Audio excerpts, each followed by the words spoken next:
Welcome back to PT's RC Need for Speed. I got something a little bit different for you today. Got an unboxing coming up for you. So this here is the Axial SCX24 Jeep Gladiator. We're going to dig into the box, show you everything that comes with it. Then we're going to take it for a drive, see how it goes. Starting out here, we're going to take a look at the outside of the box. Looking real good in that beautiful hydro blue. You can see here on the side too, it will be either hydro blue or Gobi tan, I believe is the color. Looks real good. I can kind of see it shaking in the box. I know it has friction shocks, so it looks a little bouncy, unless that's body roll. We'll see that when we get the truck out. Looking around some more, we got LED lights ready to run. So right here, nice little background for the truck to sit in. I'm going to move this back down for now. We'll focus on the truck. Immediately, first impressions, I'm going to say I've seen videos on SCX24s before, and this feels bigger than what I was expecting. Even these wheels feel pretty big, even though, if you know, Axial, these tires on the Gladiator are smaller than what are on the Wrangler. I think it looks really good. It looks really clean. It still looks like a lifted Jeep, but when you're getting a Jeep, it better be lifted. Looks really good in this hydro blue. I think that's the actual color code too. I know the color is a beautiful color. Can't wait to get this thing out in the sun. It's a sunny day here in Illinois. We're gonna go drive it. Can't wait to get it out in the sun, see how it shines. Another thing here, you can see outside right here.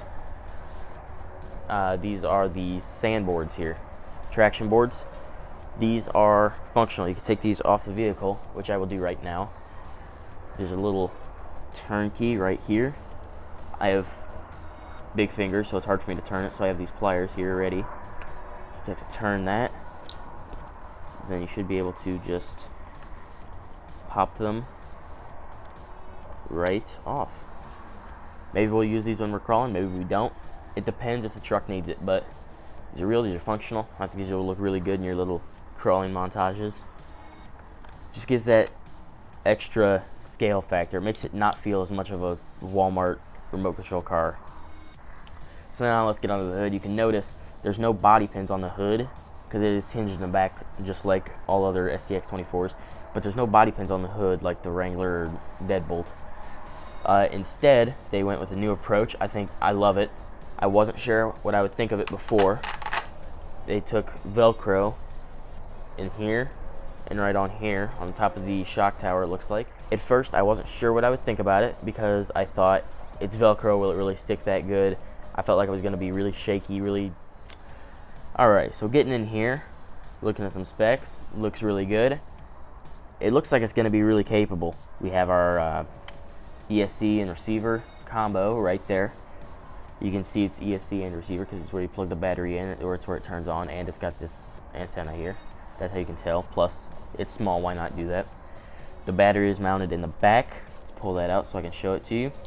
This is a Thoennes LiPo battery, 350 milliamp, 30C, right there. Don't know if you can see that or not. I'll get some more shots of that later. 3C charging rate. Strap this battery back in.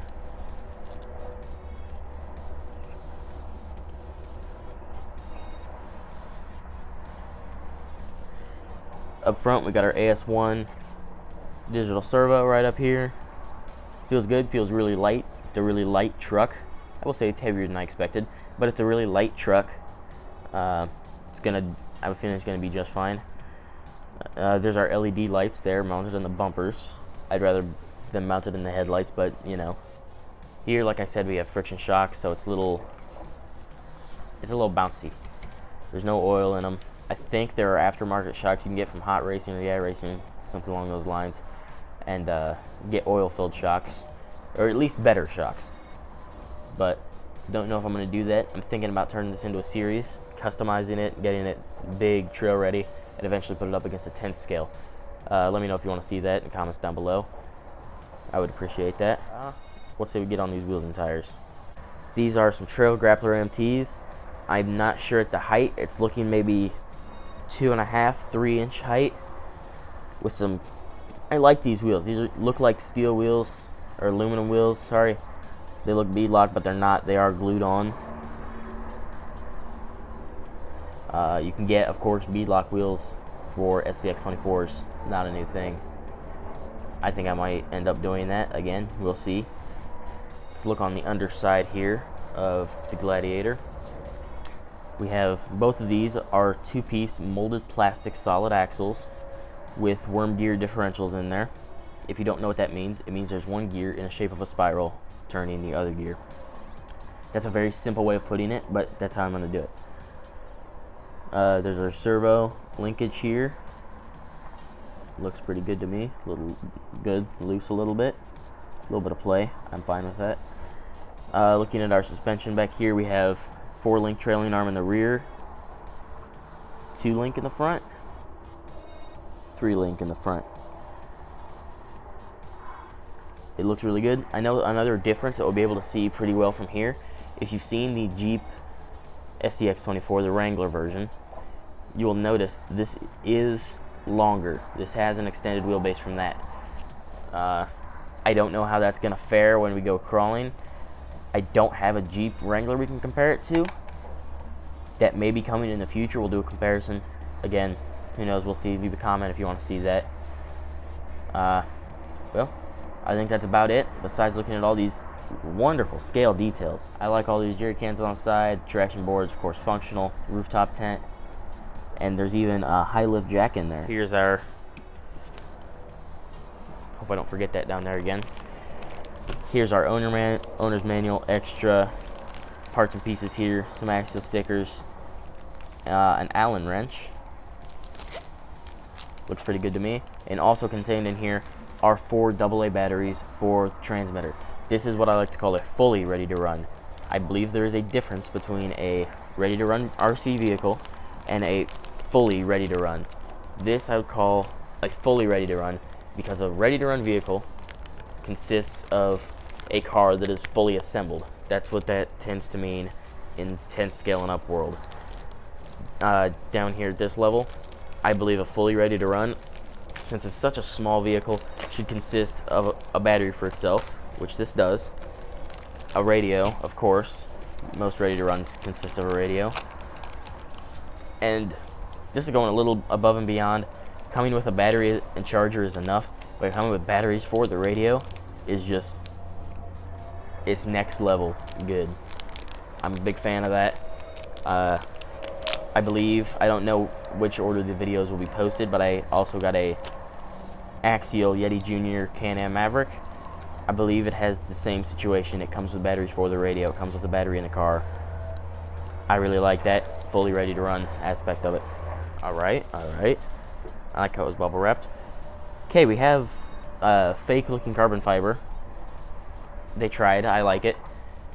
I will say, I feel like most brands feel like a 124 scale vehicle, like so, is meant for children. I don't consider this a toy, and I'm going to enjoy this truck quite a lot, and I like how the radio fits in my hand. I am not small in any way possible. I have big hands. That's why I had to use pliers to get these traction boards off. This fits in my hand really well. It feels like a good radio. It's not as good as like my Futaba radio that I use for racing, but it came in a ready to run truck. It's good enough. Let's see what we got in here under this tinted plastic shroud. Okay, we have our steering reverse, throttle reverse, bind, steering trim. Well, I think that is everything. I like it. Let's get it out for a drive.